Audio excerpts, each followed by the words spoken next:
Alan K here with Survival Dispatch. I want to talk to you today about a bag that I've had for many years. I've carried it around the world literally, and everywhere I go it's the one bag I take. When I fly, it's my carry-on bag.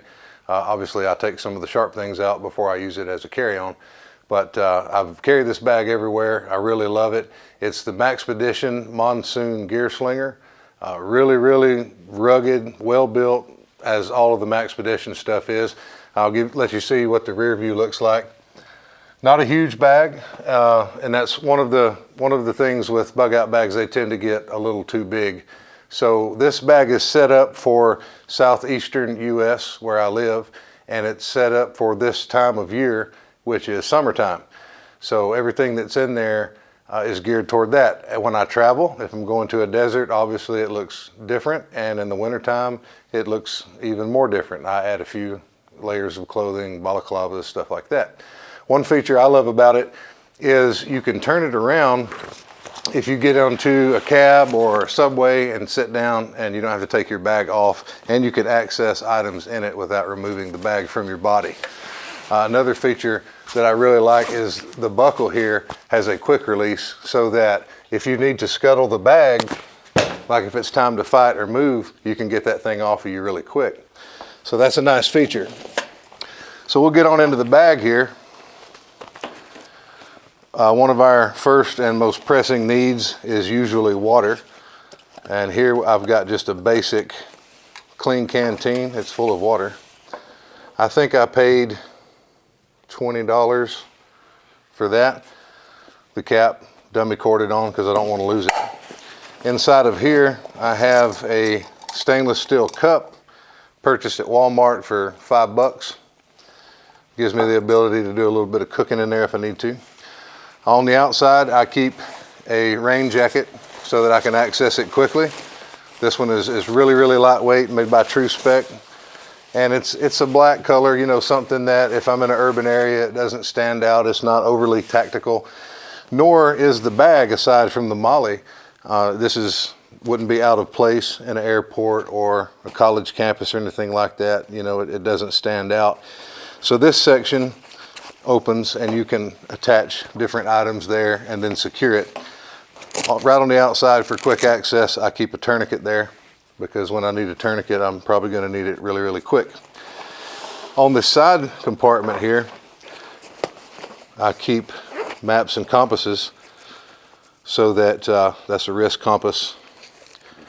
And then here's a compass with some paste beads on a lanyard. I like to have two compasses with me so I can cross-check them and make sure that they do agree. And also if I lose or damage one, I have a backup.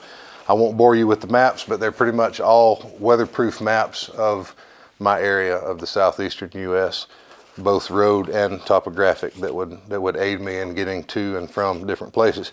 I've attached a small dump pouch here. You know, if I happen across an area where there's things that I want to collect really quick and forage for them, could be food, could be materials, could be dry tinder for a fire, I can just stuff it in there and move along without having to remove the bag from my body. In this back section, there's a zippered compartment here where I keep things I might want to access. I have a signal whistle. I have a folding saw. This is a Bahco Laplander. Saws are really important to me, because if you're fatigued, you know, swinging a knife or a machete around, you might become injured. Plus it's really loud, you know, that chop can be heard for a long distance. So saws are more stealthy and a lot less likely to injure me. I also have a really lightweight, minimalist, fast drying boonie hat in a flat OD color. It's made by 5-Star Gear. It has on the inside a zippered compartment where you could keep things, or the way it's designed is the hat will fold up into that zippered container. Crunches up really small. You can fit it in your fist. Lightweight, doesn't take up much space. This is a knife. It's a cold steel Master Hunter in Sanmai 3 steel. Good knife. This is a sheath that I custom made. I really like this just as a general use knife, so I keep that in there. And a signal panel for daytime use. And that's it for that pocket. In the center compartment, I have a Shimog made by 5-Star Gear. Unlike the typical cotton ones that we see, this one is fast drying, so in cold weather, you know, you can use it actually to wrap up and stay warm in, whereas cotton stays wet for a really long amount of time and it's hard to dry out. And this is a good enough length that I can use it for a lot of things, slings and medical applications and so forth. So I like it, and the weight is super light. I also have just your standard military poncho that I would typically use to cross a body of water or use it for shelter purposes. Really versatile piece of kit. And you see the size of this bag. All of this is coming out of this bag. I mean, it's kind of like the clown car or the magician's hat where they just keep coming out. For insulation this time of year, just a whoopee that has a zipper on it that I can get inside that thing and stay warm. I tend to sleep hot, and this being summer, you know, I really don't feel like I need more than that. And if I did need more, I could always supplement with natural insulation, grasses, in urban situations, newspapers, or I could go the whole hog and build a shelter if that's needed.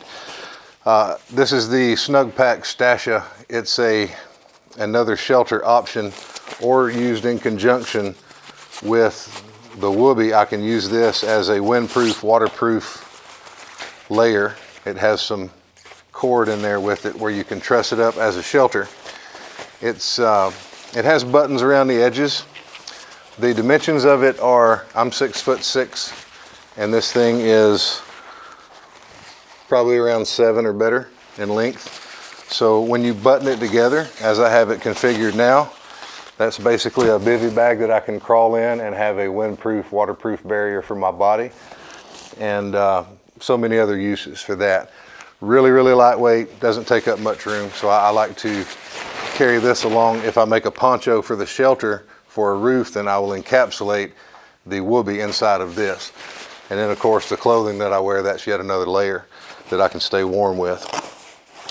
Inside one of the inner compartments, I keep enough 550 cord that I can use it for trapping and for shelter construction. In the top section here, I like these collapsible water bags that I can carry water with me from one location to another. I can treat it on site or treat it when I get there. Water filter, the Sawyer Mini, along with duct tape, as always, wrapped around it. Good multi-use item. This is just simply some cotton balls and Vaseline inside of a little diabetic test strip container, so the lid is hinged on and I won't lose it. Enough for lots of fires there. The Pure Fire Tactical that we did the other videos on, that I now exclusively use these as a fire starter. So I have that for my fire capabilities. And that concludes the bag. So we have water, shelter, fire, and this time of year, you know, you notice I don't have food in here, and I don't really feel like I need to, because this area of the world is abundant with food. I can walk along and graze all day. So this time of year, food not so much for me. I don't feel like it's an issue. And bear in mind also that I always have my survival kit, my wallet kit. We've also done a video on that. So there's food procurement options in there as well. In the wintertime, obviously I would add some more layers to this, maybe a balaclava, a pair of gloves, and I might put some rations in there. There's still room in the bag to do that. But I just wanted to present this bag to you as an option. You know, by choosing a bag this size, you limit yourself to what will fit in this bag, and it will decrease that tendency we have of, oh, there's more room in the bag, it'd be great to put this in, hey, give me the boat anchor, and then you end up with something that you can't really carry. And so you can have a pretty good kit for around 17 to 20 pounds that will cover most of your needs. I think right now this kit is at around 15 pounds. I haven't weighed it in its current form. But just wanted to throw it out there, something to think about. Customize, take some of these ideas and make them your own. Thanks for watching. If you have any questions or comments, leave them below, and we'll see you next time.